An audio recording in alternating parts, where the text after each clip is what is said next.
Have you ever lived in a house, only to find that the house lived in you? Are hermit crabs haunted by their shells? Are blanket forts haunted by plushies? Welcome. I'm Telesma Blooorb. This house is haunted by all of the plushies. And this house is the Earth.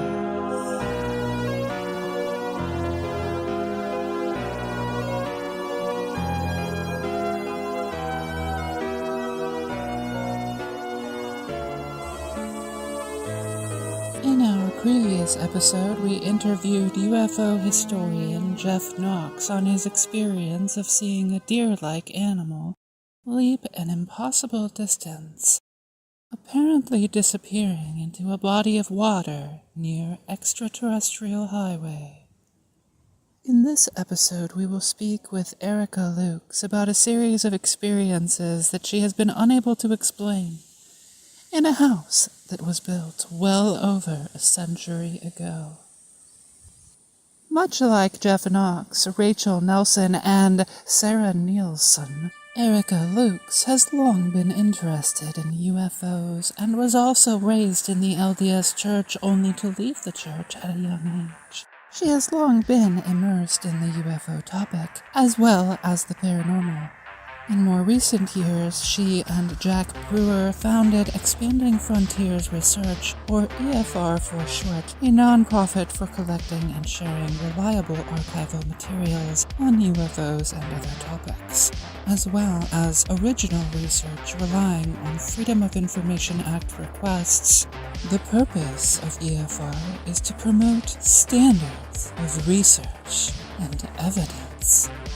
In addition to talking with her about her haunting experiences, we also got to hear in depth about Erica's personal views on the paranormal and UFOs, her experiences with Mormonism, and her experiences with MUFON and various parties associated with Skinwalker Ranch. We began interacting with Erica earlier this year by becoming involved in the EFR community superficially through participation in the YouTube chats during live podcasts. Erica Lukes and Jack Brewer have also both previously appeared on the Invisible Night School, another podcast that I've discussed previously, and with which several of my previous interviewees are also associated. Many of the same audience members who listen to Expanding Frontiers with Erica Lukes also listen to the Invisible Night School. While very different in character, both groups are well connected and a part of the same broader culture associated with UFOs. Erica reached out to me live on Expanding Frontiers in response to my comments in the live chat. Rachel Nelson has a twin fairy replicant named Sarah Nilsson, whose story must be concealed at this juncture. Suffice it to say, Sarah lives underground and enjoys her privacy, and though it's not really necessary to say, I thought listeners would be intrigued to hear that Sarah also has 3 pairs of working eyes. Our anonymous human inter was unable to fulfill their regular duties for us, so this time around we enlisted Sarah's assistance. She conducted 3 separate phone interviews with Erica over a period of several weeks. I edited these interviews a bit more freely than in the past, removing some parts that were not necessary, and also editing sections of different interviews together. I will not be distinguishing between separate interviews. I didn't observe any inconsistencies in detail across the 3 interviews, and the guiding principle of these interviews is not so much to examine the factual accuracy of a report as to provide a space to explore personal narratives. Much as in our previous episodes, Erica had her own path to finding meaning in her unexplained experiences, so the word for tonight's episode is meaning. Especially personal meaning. Personal meaning is the way in which a person figures things out about themselves and the world around them by responding to and considering their experiences. Personal meaning is the meaning one draws from their experiences, which can then shape their understandings, beliefs, and ways of doing things. For example, Matthew Nolan, who reported an unexplained aerial phenomenon in our first interview, found a great deal of personal meaning in this experience. By his own account, the incident changed his understanding of the world. This inspired him to learn more about the world and also create art related to what he saw. Erica Lukes, on the other hand, has been steeped in paranormal as well as UFO culture. How does this impact the personal meaning that she finds in unexplained experiences? Like in our last episode, Erica will be talking about a number of topics in quick succession, guided by our questions. For this reason, and also because Erica has so much hands-on experience with these topics, her answers to our questions are all rich with contextual details. While listening to Erica's stories, the conscientious listener may choose to ponder the following, deliberately leading questions. 1.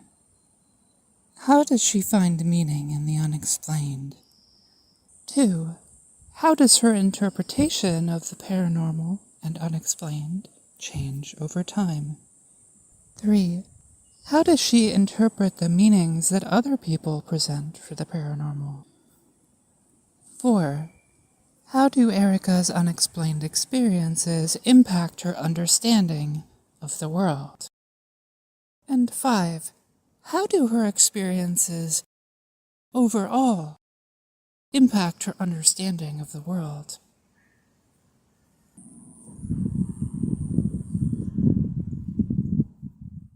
This call is now being recorded.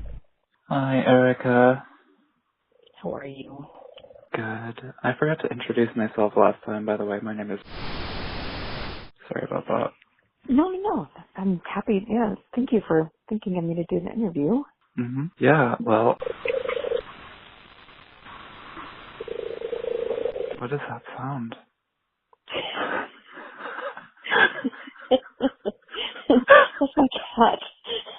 Oh. I could go in another room. No, it's fine. That's perfect. If you love the background noise, this is, Mufasa's on my show quite frequently, but this is Mufasa's brother, and he sounds like I don't know what. When he purrs, it's a very strange purr. So. Okay, so you said that you've had UFO experiences, is that right? I had a sighting that I thought was unusual at the time. Mm-hmm. And, now that I've learned more about how things look at night, I definitely lean towards the fact that it probably was explainable. Mm-hmm. But I've definitely had, just some interesting things in my life that I still can't explain, and they're very, just kind of personal things, and mm-hmm. And I don't know what they are, or if when I start to learn more about specific things, if they'll be explainable. I don't know. Yeah. Okay. Well, let's talk about. All right. Yeah. So go ahead and tell me in detail about this sighting. So this was probably maybe about 8 or 9 years ago, and I was sitting on the porch overlooking Salt Lake Valley with my friends, and we noticed a light that was hanging in the sky for, quite a long period of time. We had a great view of the flight corridor for the Salt Lake International Airport, so you could see traffic, moving in and out of the airport quite frequently. And so we looked at this. There was another object that appeared to almost come out of the larger object and then moved around in a circle around the object. And so at that point in time, we got the binoculars out and looked, and we could just see, I could only identify one light. I couldn't see what would be navigation lights on the whatever it was, and so it was definitely very interesting for me, and that kind of spurred me to want to learn more about what's flying around in the sky and learn about, the different flight paths and learn about, identifying things at night and different things like that. So it definitely, whether it was explainable or not, it was what kind of instigated me to really dig and get out in the public as far as the UFO world. So what do you think it might have been? Now that I kind of look back on it, I have to wonder if they weren't actually helicopters.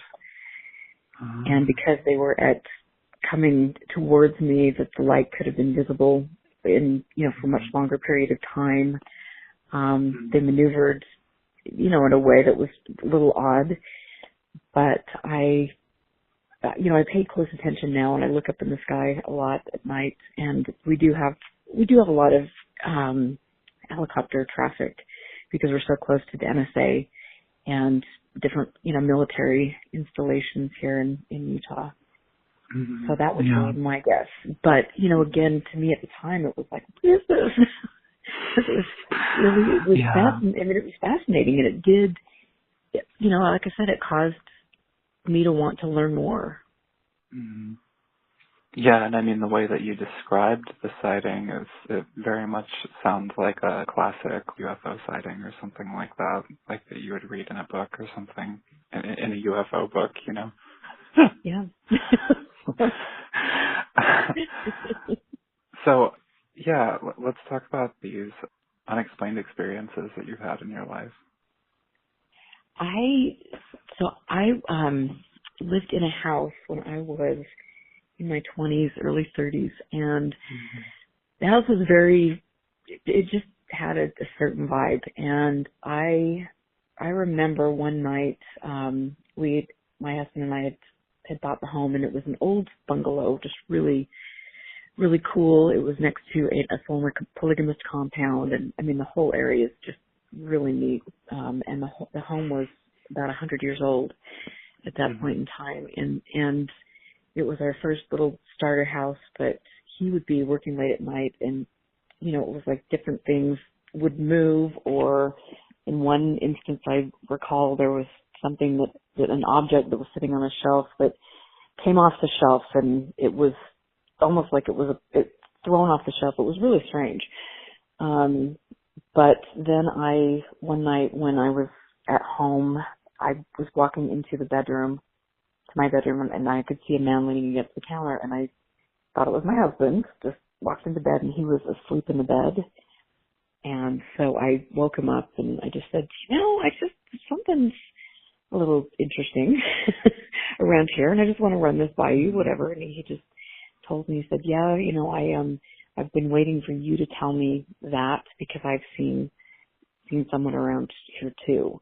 And he's not the type of person that would make things up. It's not a subject he cares about necessarily. So it was very interesting to have him do that, and then for me to be able to tell him that, and it was just very interesting. It seemed like there was always something going on. And again, in hindsight, now that I'm a little bit more jaded, now the UFO world has really done that to me. But I could look back and think, okay, maybe I don't know, was there something in the atmosphere? I have no idea. But it was an interesting period of time, and it was fascinating. We also had there was a story that ran in one of the local publications about it, around Halloween or something, and I had a woman contact me, and the address wasn't given or anything, but she contacted me, and she just said, "Is this where you lived?" And I said, "Yeah." And she just said that she had been a neighbor of the Harpers who owned the house. They were the couple that originally built it and lived there most of their adult life. And she said that her and her friend had been down in the basement one day, and this glowing woman came out of the wall towards them and scared them both so much, and they ran home, and their parents took them to the LDS bishop and told them not to talk about it, and one of them left the church because it was so traumatic for her. And so again, maybe, now if I went back in the house and there may be right on her, I mean, who knows? But it was like back then, it was just a really interesting experience. And it still is to this day. I don't know I have no idea. But so when you saw this man, can you tell me about the experience itself in detail? Like, what exactly happened that led you to seeing the man? What did he look like, and how did the experience end? I was just lounging in the watching TV late at night, and then I was walking through the dining room, and you could see the kitchen, and it appeared to be a man standing leaning against the counter with like a white shirt and maybe like darker colored slacks. And so it was just like, oh, okay, whatever, it's my husband, whatever. And and then I got into bed into the bedroom, and he was laying down. So that was interesting. And again, maybe was I tired? I don't know, but that was quite interesting. And when I woke up, my husband and told him that, he described seeing a man that looked very similar around the house at different times. Weird. Have you ever had any other unexplained experiences? Oh, I've had different things throughout my life. That were interesting, but again, it's so hard because now I'm looking back on things and I can rationalize a lot of them. So like what was extraordinary 20 years ago, I think could be explained today, which I really hate to say that because I was totally on board for a lot of stuff, but there definitely have been, there's definitely a reason that I have been drawn to the paranormal and to the UFO subject. And I definitely believe, and again, it's a belief, but that there is so much more to life and the world around us than we have the ability to understand at this point in time. And so I think, we from my personal, belief, like I said, I think that there is something worthy of study. I don't know what it is, but that's my own opinion. Could you talk more about the house that you were staying in at that time? Yeah, the house that we were living in was built in 1907 from my recollection, and it was just a wonderful bungalow with like the sugar windows and beautiful trim work. It was just one of those houses, and it was nestled in between two homes that were, one of which was a very large 3-story house with a widow's walk on top of it, and that was a former polygamous compound from what I understood. And so the neighborhood was just it's a very unique and fun neighborhood. It's called Sugar House, if you are familiar with Salt Lake. But it was built by the Harpers, so Mr. and Mrs. Harper. And when I started having, when we started having interesting experiences, I went to the Utah Historical Society and then had them send me a picture of the home right after it was built. And so that was really, really interesting to see. And, you'd walk through into the living room, and then we built it. So we took out a wall, and so you could just look straight through from the entryway to the kitchen, the dining room, and then the kitchen and the back door. And at the time, I had some musical instruments, being a musician in the house, and it was just it was a fun house. It had a cold porch on it, so that was an interesting thing. And then the cellar in the basement, actually, it was like a shelf basement, and so it wasn't finished, and then there was this old room back there where, I guess, a storage room, I don't know, but it just had a very pleasant feeling. Like, felt, the second we walked in the house, it just felt good, very comforting. Cool. So there was a cellar. Was there also an attic, or was it just the one floor? There was an attic, and that was full of, there were stairs that were going up to the attic, and it was really interesting. We noticed that the stairs had carpet, floral carpet, and they appeared to be quite worn. But I think probably the second owner of the house put in blown insulation. And so it was, it's just obviously fiberglass kind of stuff. It wasn't a real healthy thing. You have to wear a respirator to get up and in there and things. And it was interesting because my husband at the time found an old hymn book tucked up there in the rafters. And so that was interesting, that the hymn book, and I wish I still had it. That's one of my regrets. And life is not having that hymn book, but it was inscribed, it was an LDS hymn book, and it was inscribed to Emma Harper, and it said Christmas wishes. And it was very, very cool. And I some people, I had, some psychics that came over and touched the hymn book and were almost, to them, they were quite repelled. And like there was they said a lot of energy in that hymn book. So it was, it was very interesting. Huh. Okay, you kind of touched on this actually a moment ago, but while you were there, did you ever associate feelings you had with the place itself? Associate feelings that I had? Yeah, did you associate feelings with the place? You know what? I did. For me, when I was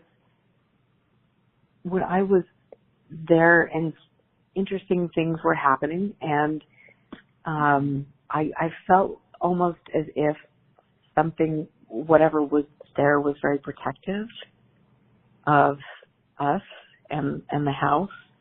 And those were just my feelings at the time when things were happening and people were coming in and out of the home. And it just, was, I think for me, one of like the saddest things in my life, it was to leave that home, because I definitely felt a very strong connection. It was a comfortable place that almost felt like it had, a living, an energy to it. Mm-hmm.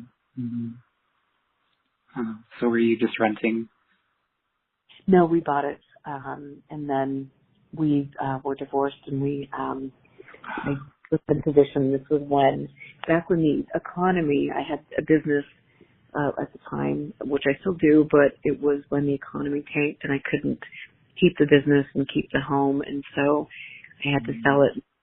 It was very sad to walk out those doors, and I still drive by and look at it and just think, someday if that goes back on the market, I'm gonna get it. I wish you luck. Me too. Were there any other unusual or unexplained experiences that you had at that time, aside from seeing the man and seeing the book fly off of the shelf? There were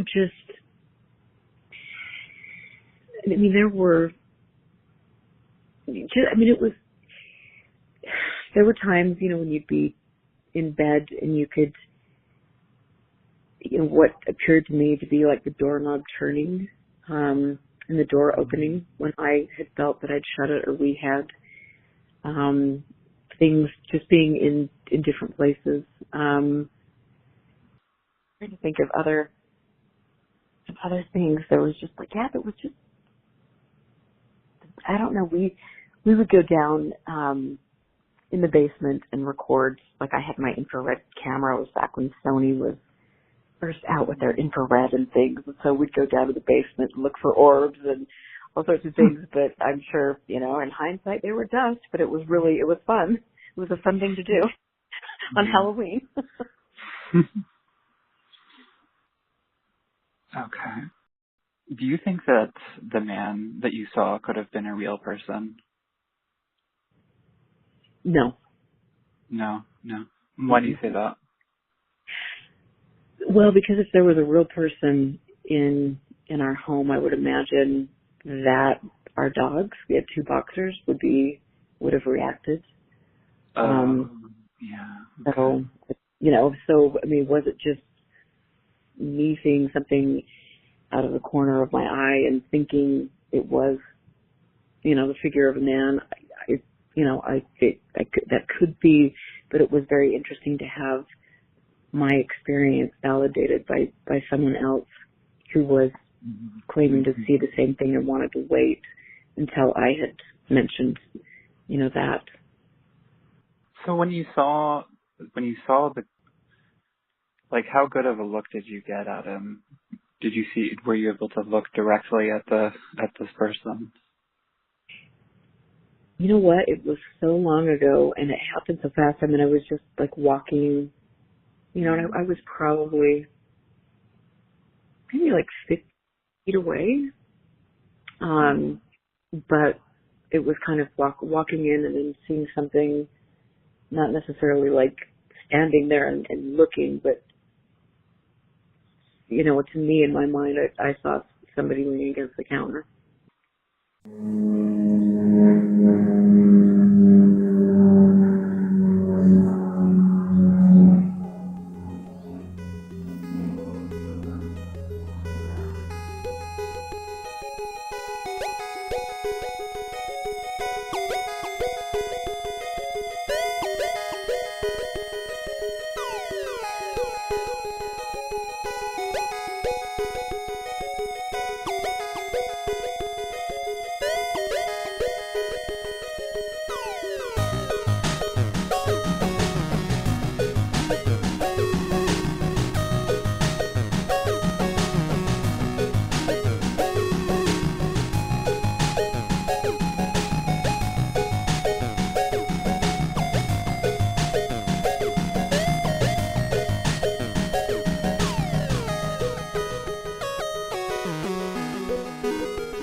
So can you talk more about the turning point for you in terms of how you view UFOs and the unexplained, paranormal, or what have you?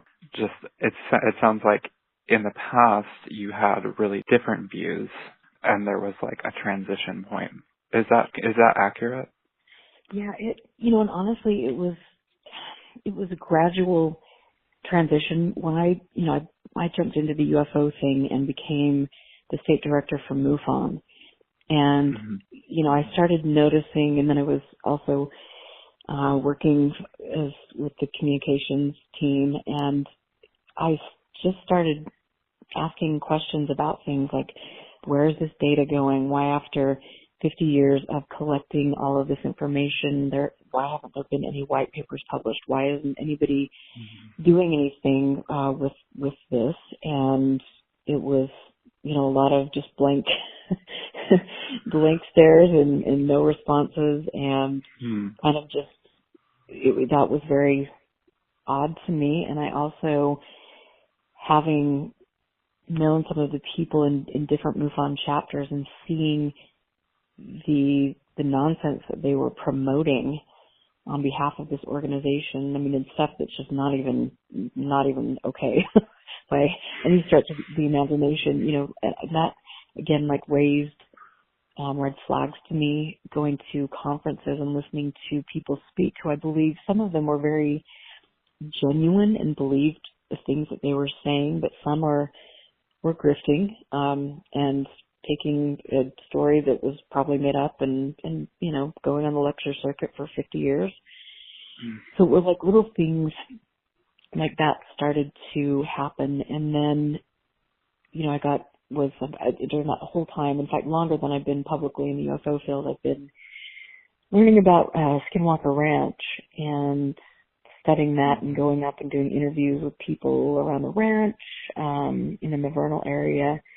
And I've done that for years. And I started to really dig into the Bigelow crew and then the new crew. And I started, it's like asking questions, okay, why is there no equipment on the ranch to study anything?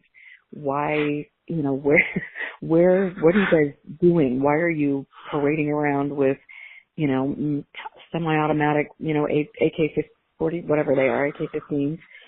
And, cause so you're going to shoot some shape-shifting werewolves? What's, the whole thing was it's just so insane.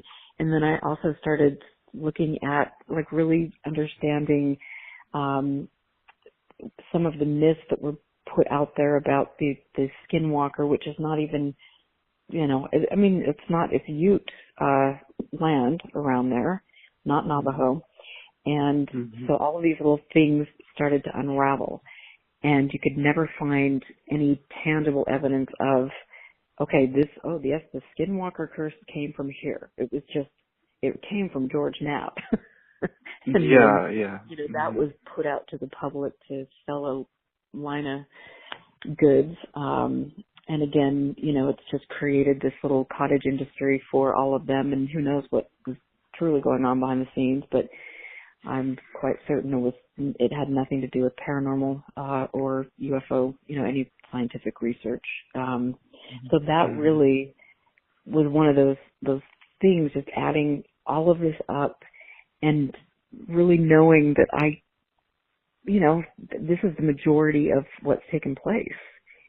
And I just kind of feel like, and I've dug into this more than most human beings, and which is, I don't know if that's a good thing or a bad thing, but I just feel, at this point in my life that there are too many problems with the extraterrestrial hypothesis.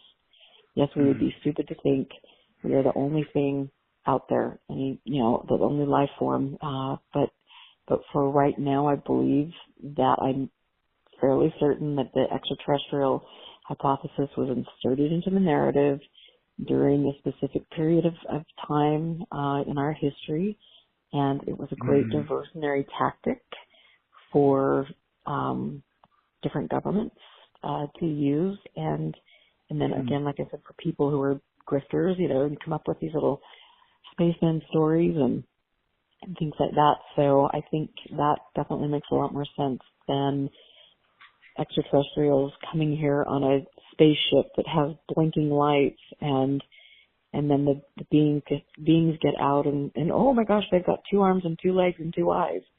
Because that makes a lot of sense. You know, I mean, there are kind of some problems with it, you know, that story. So that's what that's where I'm at today. So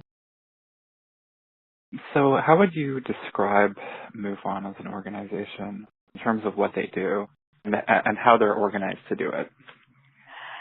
You know, I feel that MUFON is a very interesting, strange organization. And their whole idea is, you know, they're a nonprofit, but they're, you know, this is for the benefit of mankind, you know, that we're studying, not even studying, it's just that their UFOs are here and we're doing whatever we need to do with the data, which is basically selling it to the highest bidder. But I think that it isn't, you know, from a business standpoint, to have an organization where you've got all these little, you know, MUFON chapters, some of whom are nonprofits, have, you know, gone through that whole thing, and some are for-profit. They're just taking the money and pocketing it. I'm not sure if taxes are being paid. That's another story. But it is interesting and sad that MUFON headquarters doesn't have more control over the, you know, where we're going, where the organization wants to be, over, you know, it's kind of like they just run with it and, you know, whatever goes. There's no, any, you know, there aren't a lot of ethical things that are enforced. I think there is, you know, I mean, I know for me personally, I was harassed and intimidated in that organization, and there were never any repercussions. I've know other people as well that have had things like that happen and no repercussions, and so that doesn't speak highly of leadership, and that should never be tolerated, even in a UFO organization.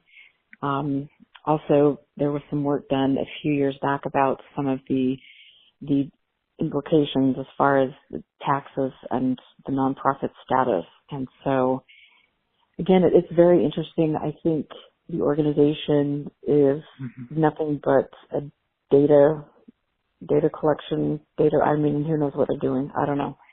But for me, I would not, you know, I'm glad I had the experience. I learned a lot. But I would definitely recommend, if people have sightings, you know, to just write it down. Don't go to social media, because you never know what you're getting there. But there, you know, there are a couple people out there that are really good at investigating things. And so just be wise about, you know, who you get involved with in this subject, for sure. Yeah. I've talked to people who have had experiences of otherworldly beings and stuff like that kind of fit the mold of, you know, the classic alien abduction narrative or close encounter narrative. But they've had these experiences, you know, just independently of, their hypnotic regression or anything like that, just kind of spontaneous, full multimodal visionary experience. But that kind of fits that sort of communion style of narrative, you know what I'm saying? Mm-hmm. Where they've had this experience and it's affected them very, very deeply. What would you say to someone like that?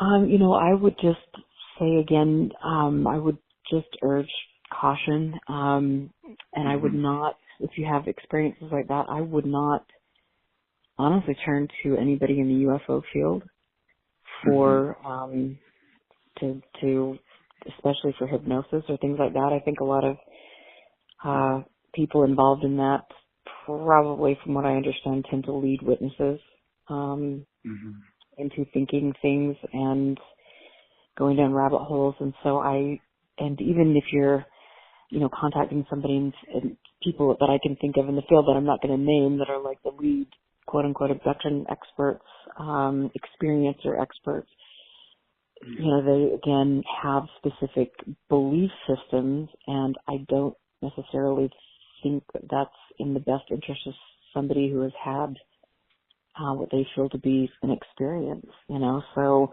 that's my biggest advice. If like I said, write it down, keep, have a close group of friends you talk with about it, and just, because I don't want, my big thing is I just seeing people get hurt, when they try to reach out to the community for answers. And so I definitely I think caution is my biggest piece of advice. Can you talk about your experiences as a woman interested in UFOs? My experience in being a woman in the world of UFOs, which we know is predominantly full of white men, has been interesting at best. I've met a lot of incredible people. I have also come up against the good old boys club, which is very much about, again, kind of like the you would have in different religious denominations. It's about the woman knowing where their place is, and the male is superior, and there is this this club that you don't get into unless you are a man, and that is very much the way it has always been in the UFO world, and that is very much the way it still is today, which is unfortunate. You can prove your willingness to expend your own money and time and take time away from your job or family, and you're still being ostracized because you're a woman. And I saw that very early on with MUFON, and I saw that as I started to question the things that were taking place and aimed at me because of my being a female, and I spoke out. And I remember there was a specific point in time when I went to a group that was a social media group, and it was allegedly females in ufology, women in ufology. And I brought up the fact that I had been harassed and had gone through some things that were very inappropriate, unethical, and probably illegal. When you really look at the way things work in the world. And the person that was head of this Facebook group, who was a woman, told me that there was no place for me raising questions about this, because this was about love and light. And it was like one of those moments where you just go, another moment of realization in the UFO world, where it's like, okay, we're about love and light, but what you're really telling me is we're about the woman knows her place. We're not going to speak out against men. We are going to, do all of these things and pretend like we are really cool, benevolent beings that want this transformation, with our world, with the environment, with blah, blah, blah, and then just be, just a base human being. And so and again, those are continual experiences that I have. This isn't, I don't know if that is going to change. I mean, I'm certainly doing my best to make sure that does. I know with Andruffel, and Andruffel was a researcher who spent, decades of her life researching this and writing several books, and was an example of what to be in this subject, in my opinion. But to kind of watch the way even now men in this subject almost devalue her until they understand the importance of what she did and what she did behind the scenes. It's just been kind of like, wow, okay. Yeah. It's fascinating. It is not, I don't, I think right now for where I'm at, I wouldn't recommend, I don't know if I would honestly recommend people getting into this topic at all, because it's not for the faint of heart. It's not healthy when you are involved with these groups, and and ideas and things. And so it's, there's a big problem, and people are not taking the time to address the issues. With regards to interacting with people in the UFO community, like in MUFON, in the more anti-disclosure UFO community through podcasting and so forth, what would you say was the most life-altering experience, or one of the most life-altering experiences that you've had? With interacting with MUFON and then different podcasters? Just in the UFO community in general, yeah. Oh boy, that that's one. an ongoing thing. Dang, I wish I could just pick one, but that's fine. Oh my gosh, I can't, so I just have to say just the what took place at MUFON, and the Skinwalker Ranch shenanigans. I mean, those were, specifically the Skinwalker Ranch. That was very life-altering and very eye-opening, and not in a happy way. Can you talk more in detail about that for the listeners? Yeah, growing up here in Utah, I had heard about Skinwalker Ranch, and I had a love, an interest in the paranormal from a very young age. It's exciting. It's fun to read about. But I remember going to a meeting well before I publicly got involved with the UFO subject, but it was about Skinwalker Ranch, and to people that had gone out there and been, going to the property and interacting with some of these shady characters and things during the Bigelow days. And so that kind of caught my interest, and I'd always read little bits and pieces about that. And then as I became involved publicly, I started to get reports from, because I was state director at MUFON, got reports from different people and reached out to people in the community that lived around the ranch and interviewed them, which I still keep in contact and interview them now. But I began to just delve into that. And as a result of delving into that and being a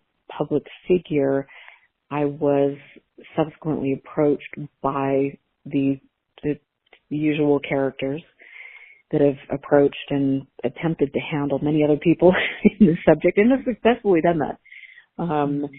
But, the people involved with the Bigelow crew, Eric Davis, that whole crowd, and then some of the people involved with the new ownership. And it was very much about me having a story and me putting that story out to the public in an attempt to have yet another mouthpiece to promote their misinformation. And so, I being the person that I am, I mean, I've spent years detailing, specific conversations and making sure I have journals of interactions and things like that, and I've never gotten to the point where, and I am very cognizant about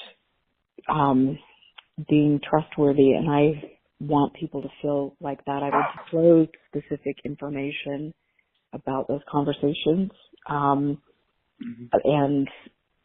it's been a trip. And then in comes another person who I ended up marrying, which is another rabbit hole. But it was again a person that had worked at the ranch, worked specifically for Robert Bigelow for many, many years, and that was definitely a very negative experience where I learned a lot. I did learned a lot about the people. I had access to many photographs and different reports that were given to me by not only that individual, by other people that were involved in that sphere. And so I just kept journaling things, interactions, checking on what had taken place with OSAP at different programs and what had gone on historically with the same group of people, namely Hal Puthoff, Kit Green, Bigelow through the decades, and began piecing together this, not a very flattering picture of what these people were attempting to do, which is very blatantly not telling the truth and steering a narrative and probably making money doing so, but, also leading people down a very dangerous and dark path, which to me is the most disturbing thing of all, because I'm not the only person they've done this to. They've done this to many other people and continue to do this to this day. And so at least I hope someday, I can disclose all of these things and put it in a cohesive timeline so other people can learn from this. This is, something you could just roll your eyes at. Say, oh my God, this is just ridiculous. But there have been other people that I've spoken with at length who have talked about the same types of approaches and the same types of stories that this group of people wanted to have fed to the public. So it's a pretty serious thing. And at the end of the day, I definitely hope that the right people are keeping track of this and paying attention, because it's not a good thing. Thank you.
Could you talk about your religious background? Yeah, I grew up LDS, and so I went to church pretty regularly. And when I was in my teenage years, I decided that it didn't resonate with me, and so I went back to church very sporadically, but it was never something, like I said, that just really resonated with me. So I feel, I'm a spiritual person. I definitely, for me, I think organized religion in a lot of ways is just a control system. And so that doesn't work for me. I don't need to go to church or be with a group of people to, go outside and look at the wonderful things around me and not know my place in the universe, if that makes sense. Cool. And have you ever been in the military? No.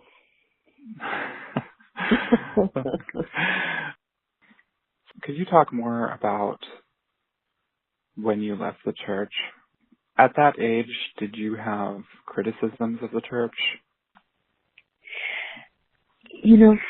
For me, and I really was active in the church probably until I was maybe 13, 14.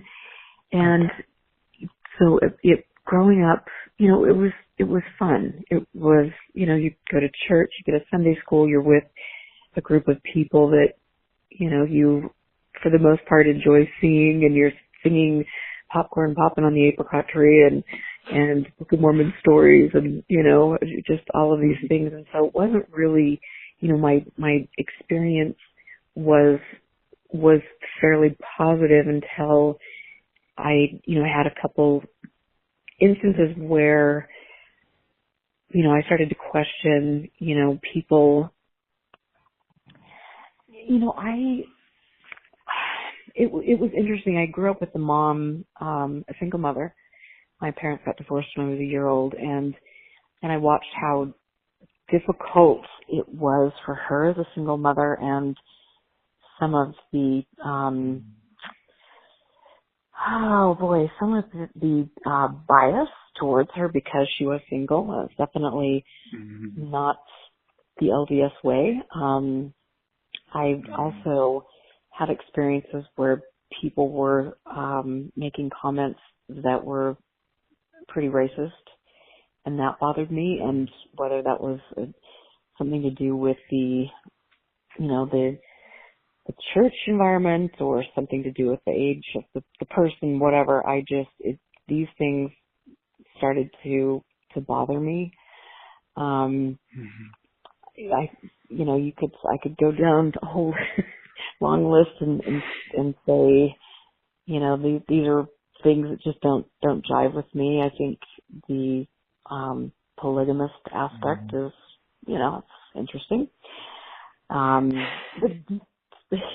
There were just things with me that I'm like, okay, this is not working, and for me personally, I don't think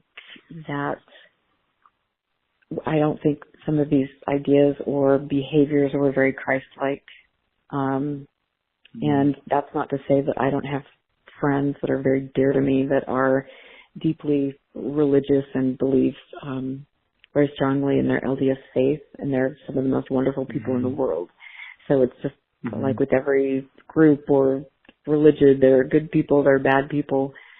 But for me, I just decided and I also had an experience too when I was, about 13, 14, and I had my mutual teacher, and she just was kind of not the nicest person on the planet, and very much looking back on it was trying to, in a sense, kind of groom me to be a perfect little housewife at that, young age. And that was just clearly not going to work for me either. Because I had, a mom that was single, that was an incredible businesswoman and, endured a lot. And so just kind of to have experiences where I was seeing that was something that was, to me, raised a lot of questions about whether this was a path that I wanted to go down, because of and I think through my whole life I've been very much about accepting everyone, about really believing in love and understanding and things like just knowing that people should never be judged by their sex, by their sexual orientation, by the color of their skin. And so these things have just been, those are things that are very problematic to me when I see that coming at me. And, and like I said, even at a young age, that was just like, whoa, wait a minute, something doesn't feel right here. Mm-hmm. And, as I mentioned, it's not everyone that is, a member of the church, but those were the experiences I had that made me just say, wait a minute, this isn't for me. And I can find, I can still be a spiritual person and have a belief in God or Jesus Christ or, whatever I wanted or chose to believe in and do that and have a strong sense of me as a person or a strong sense of a connectedness to what I chose to believe in without the church. Okay, nope, not going to happen. And it was hard because, you grow up you're in Utah and, everybody here, especially in school, there are a lot of, people that are of that faith. And if you're not, then sometimes that can be looked down upon, but I made it through. So you grew up in Utah, is that correct? Yes. Yep. And what part of Utah did you grow up in? In Salt Lake. If you don't mind my asking. In Salt Lake, I'm sorry. Yep. It's based on that. Okay. That must be interesting. I've been there before, but I don't know what it's like to spend time there. It's such a beautiful, Utah is has some of the most magnificent scenery on the planet. Mm-hmm. And if you love the outdoors, it's definitely a great place to be. I think there's not a lot of separation of church and state in this place, but, which makes it difficult for people that have a little bit more, maybe lean a little bit to the left. So it does make it difficult. Mm-hmm. And, but I'm, again, like every place you go, there would be, I'm sure there are issues of something or another, but I do at some point in time see myself maybe moving, somewhere by the ocean. Yeah.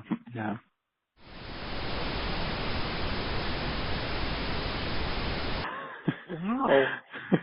I think your word was a lot better than mine. Jeez, that's so exciting. Yeah, I guess it's probably different growing up in Utah because it's just everywhere.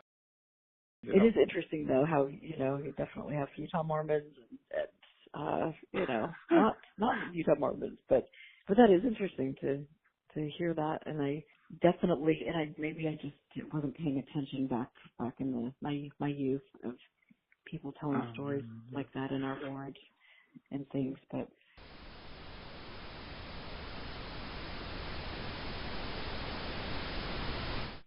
Reflecting on your experiences related to the paranormal, like your haunting phenomena experiences you were talking about, how would you say they impacted your life?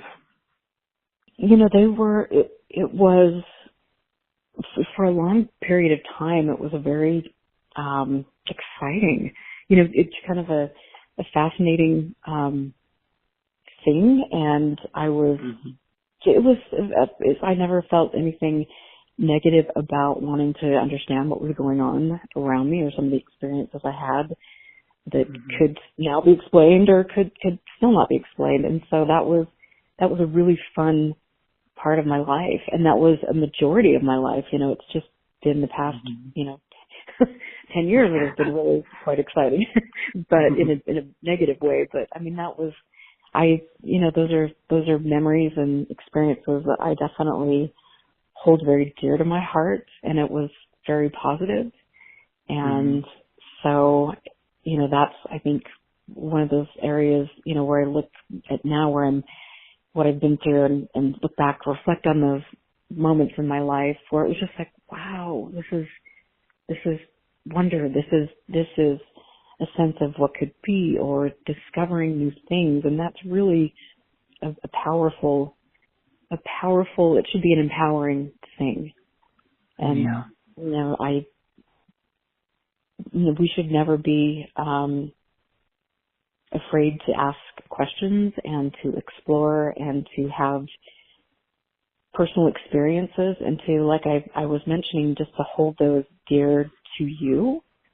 And I think that is something I'm hoping, as I put to bed this kind of chapter of my life, that I can get back to just having that wonder in my life, because I think that's an important part of being a human being.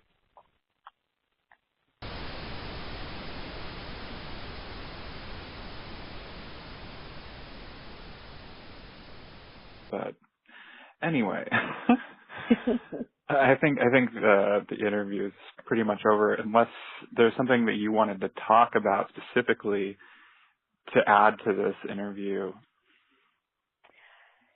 I think I just want to give a little shout out to my colleague, Jack Brewer, we started with Barry Greenwood, who's a UFO historian and archivist.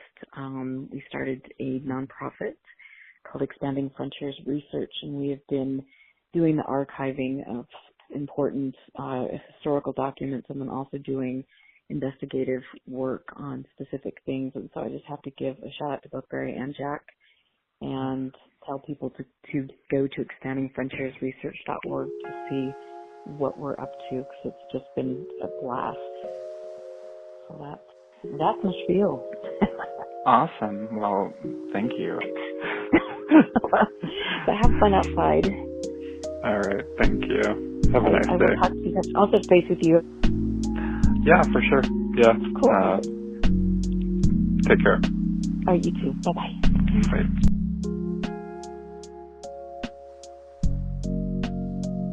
In our last episode, we spent a great deal of time discussing particular details of the narrative to show how they provide context. This is because that episode was about context. The context that someone provides in a story is right there in the story and doesn't normally need to be pointed out, except where some details specifically add to a discussion. Tonight's episode is about personal meaning. It's not about context, so it's not necessary to revisit Erica's account in detail. Just to briefly summarize, she talked about her unexplained experiences involving haunting activity witnessed by multiple people.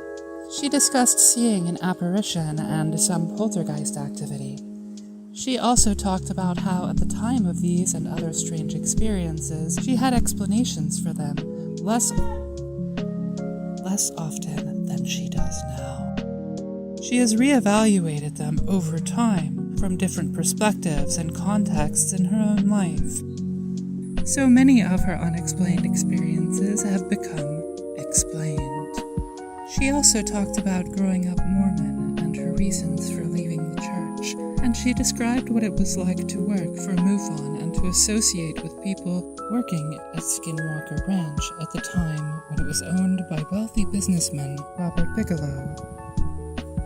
While Matthew Nolan's original flirtation with anomalous experience had a great impact on his life, Erica's own first-hand haunting experiences have shifted in their significance slowly over time. Much of the meaning she has found in the unexplained has been through understanding the ways in which people misrepresent it and also exploit it in order to control others. This meaning hasn't come from encounters with apparitions so much as it has been a slow process of ratiocination through the accrual of much research and many first-hand experiences of dealing with many different people making religious or paranormal claims. Erica is therefore able to position the paranormal on the basis of what is most practical and most ethical.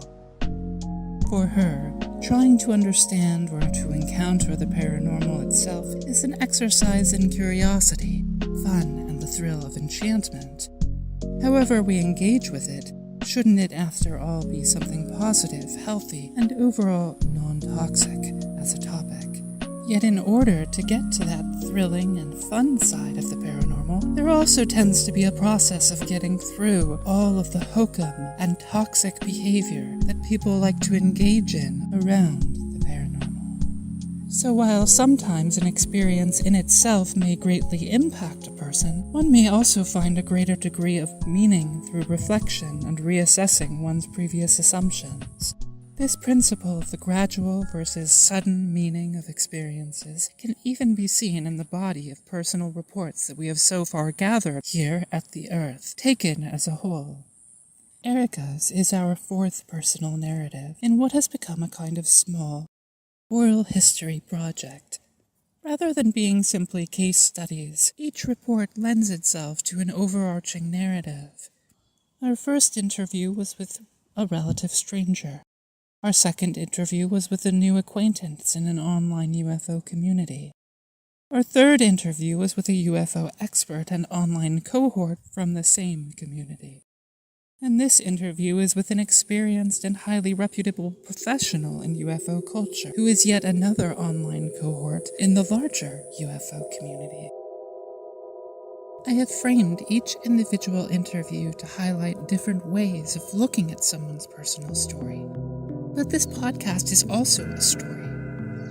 It also has its own context in the world. It's the story of Telesma Blooorb and Rachel Nelson, our interactions with the UFO community, how this inevitably changes us, and how we draw meaning from it. You may be haunted with houses, but I myself am ultimately a house as well, haunting other yet larger houses.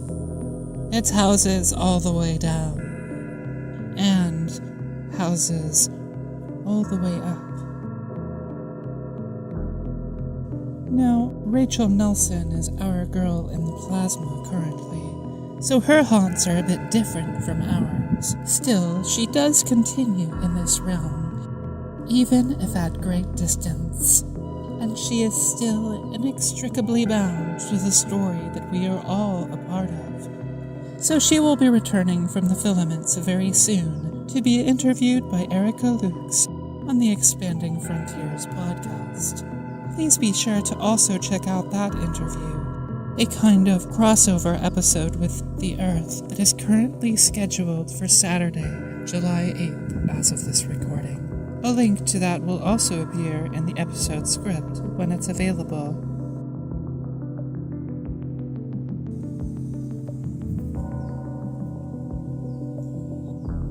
The time has come to climb into the Mind Saucer. Thank you so much for listening. The Earth is a podcast created by me, Telesma Blooorb, and my human host, Rachel Nelson, who approaches from across the universe. Want to peel back the meaning even further? Then you may also like my own personal and more casual short-form podcast, Telesma Bloorb's Earth Love Diary, or you can find us at our YouTube channel called The Earth. Please make sure to think for yourself, but also be kind. Please follow us wherever you listen to this podcast. Press the like button, leave a kind review, make a stew, voice your concerns at a local town hall meeting, take up yoga, contact us at swampformsandphantoms@gmail.com, and share your experiences with us. They can be unexplained, otherworldly, or just plain weird. Have you ever seen Lou Elizondo just on the street and there is no clear explanation why? Tell us about it. A special thank you to Erica Lukes for her unquantifiable patience in working with us. Please be sure to check out Expanding Frontiers Research with Erica Lukes, Jack Brewer, and Barry Greenwood at expandingfrontiersresearch.org. Erica can also be found on the Expanding Frontiers podcast, which airs weekly on YouTube. And while you're at it, you might also want to check out Project 1947. 1947 is a very important year because it's when rock and roll legend Joey the Saucer was born. Project 1947 is a project to document the early years of the saucer era. It's coordinated by the great UFO historian Jan Aldrich, and the project's website, project1947.com, is an indispensable online resource for early UFO history. Please, do not dispense. The Earth's theme, Om Matrix, was created by Guy Merrill, the only known river otter to permanently transform into a human. It is copyrighted by Guy Merrill and used with his permission. The Earth by Telesma Blooorb and Rachel Nelson is protected under a Creative Commons Attribution, Non-Commercial, No Derivatives 4.0 International License. Cyberpunk Synthwave by Carl Casey, Claire de Lune, Chill Hop by ESCP, Halloween Night by Nisrality, Prelude by Aitor Villalobos and performed by Nisrality, and Underclock by Eric Skiff are all used under copyleft licenses. All audio references can be found in the episode script, which is linked in the episode description. A full interview transcript will appear within the script as soon as it's available. And remember, some ghosts just want a hug.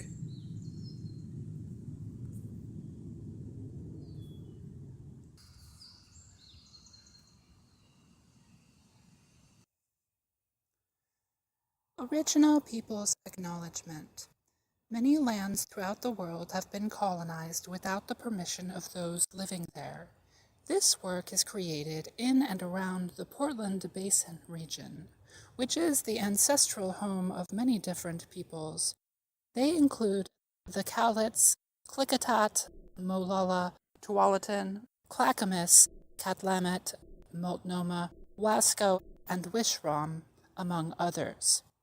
Many of their living descendants continue to make this place their home. We acknowledge that this is their land.